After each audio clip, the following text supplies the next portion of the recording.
You earn $70,000 a year. It feels like a decent paycheck, right? Enough to live comfortably, save some, maybe upgrade your tech gadgets now and then, and even take a vacation every so often. But somehow, by the time you get to the end of the month, your bank account looks far less encouraging. Bills are paid, rent or mortgage is covered, but the leftover always seems thinner than expected. It's like your salary just doesn't stretch as far as it should. You're not alone in feeling this way. Many people with similar incomes find themselves in this puzzling situation. Imagine tracking your finances for a month, not skimming over, but writing down every single expense, every coffee, every streaming service, every unexpected cost. Suddenly, the picture becomes clearer. It's not just about how much you make, but how the money slips away almost invisibly. Now, try picturing this not as a personal failing, but as a feature of a larger, systemic pattern with your salary missing the mark more than you might expect. This is a story about more than just numbers. It's about how our lives and choices interact with the invisible forces in our economy. My name is Matthew, and I spend way too much time thinking about why great salaries like $70,000 often don't go as far as people assume. This conversation is for anyone who feels stuck despite seeming to do everything right, working hard, earning a respectable income, maybe even climbing the career ladder. If you've ever wondered why your budget feels tight while others around you seem to manage better or worse, this video is for you. And if any part of this resonates, this might be worth sharing with someone close to you who quietly wrestles with money questions but hasn't spoken out loud about it yet. Let's step through this thoughtfully, moving beyond quick advice or surface tips. We'll look at the beliefs that shape expectations, the math that reveals money's hidden layers, and the psychology behind how we spend, save, and sometimes overreach. One common belief around a salary like $70,000 is that it means financial comfort or even security. It's widely accepted that if you're earning this much, you should be able to fund your lifestyle without stress, save for the future, and maybe put a bit aside for what some call fun money. Many intelligent people hold this view because $70,000 is significantly above the median income in many regions. It feels like a solid achievement, almost a milestone.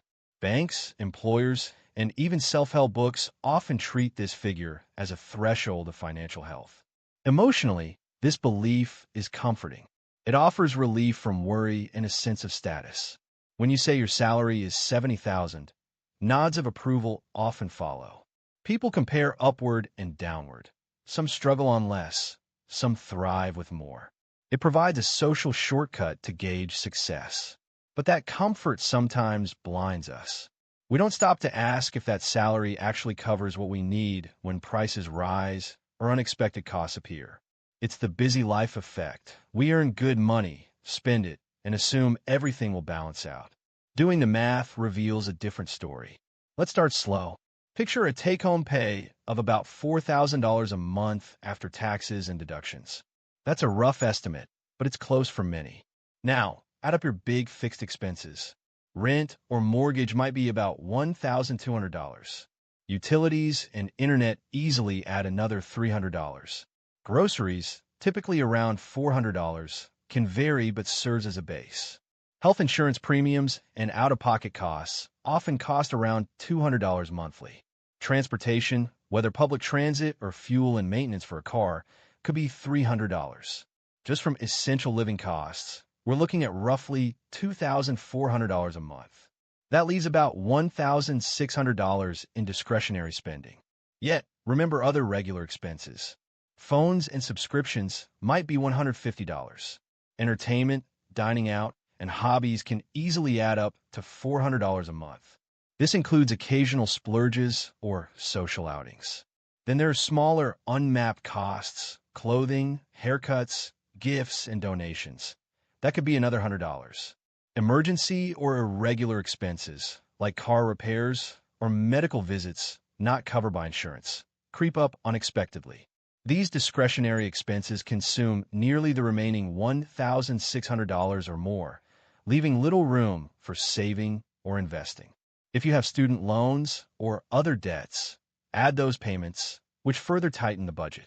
The math illustrates how tight $70,000 can feel after all is accounted for, even without major financial mistakes.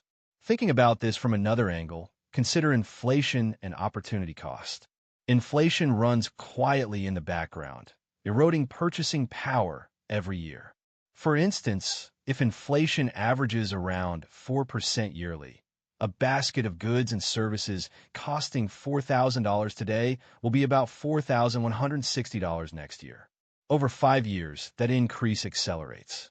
If your salary remains static or grows merely with inflation, your actual living standard stays flat or shrinks. Furthermore, opportunity cost comes into play with delayed saving. Suppose you manage to save just $100 a month. If left in a basic savings account at a low interest rate, it might grow slowly. But if invested wisely, compounded returns over years can snowball into significant wealth. Not saving or investing early is a hidden cost that reduces future financial freedom. Now, let's breathe life into these numbers. Meet Sarah, a graphic designer earning $70,000 a year in a mid-sized city. She's organized and careful with money.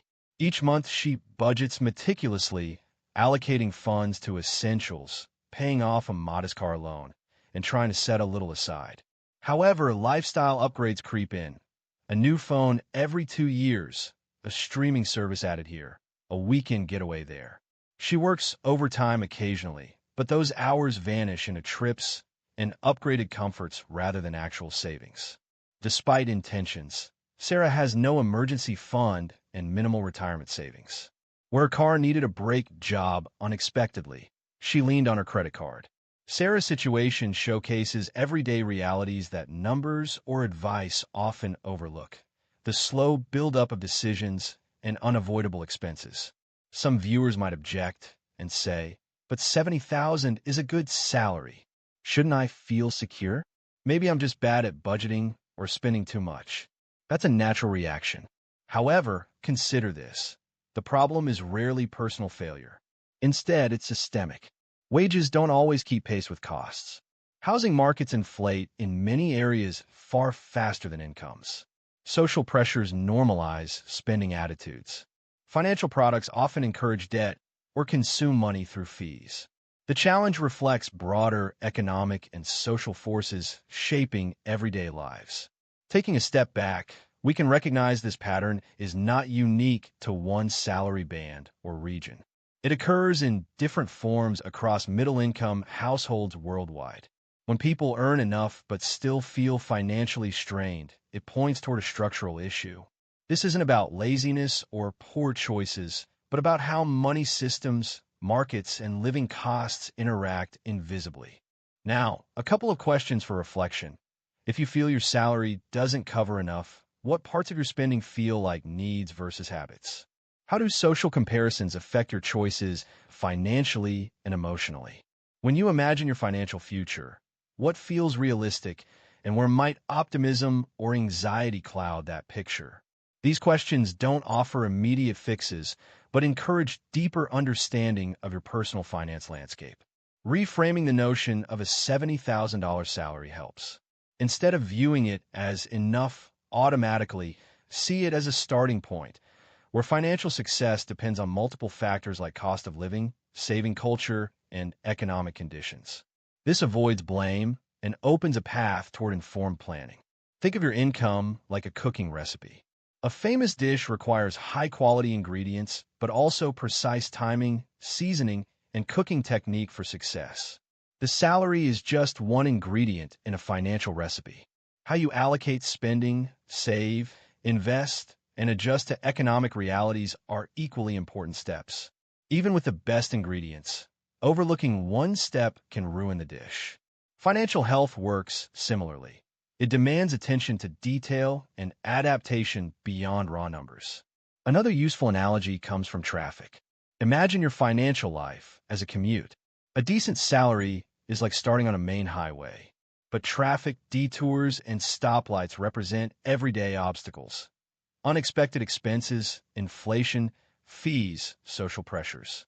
Sometimes the highway feels smooth, other times jammed and slow. Your journey's duration and stress depend not just on speed, but what happens on the road.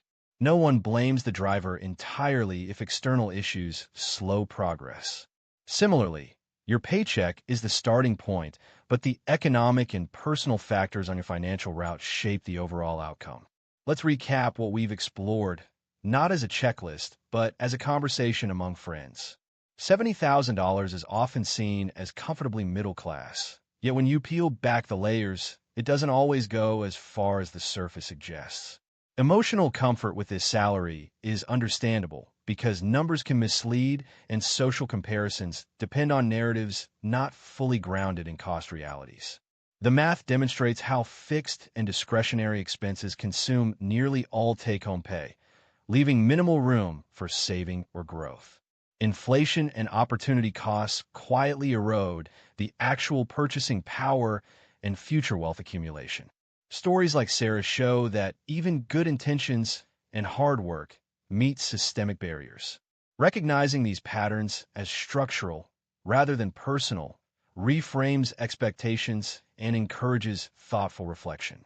Finally, our cooking and traffic analogies illustrate the need for attention beyond raw income and awareness of external influences.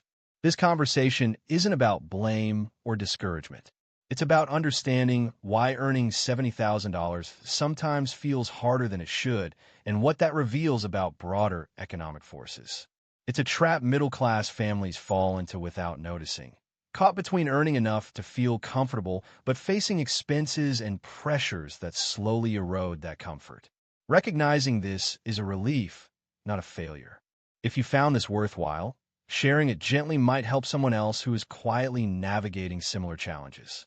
The more we talk about these realities, the better we understand not just our wallets, but the world shaping them. And when you're ready, there's another important conversation to have about how small changes in investing strategies can make a difference in building real financial security over time, without relying solely on income increases or lifestyle sacrifices. Thank you for listening carefully. This financial journey is as much about understanding as it is about numbers.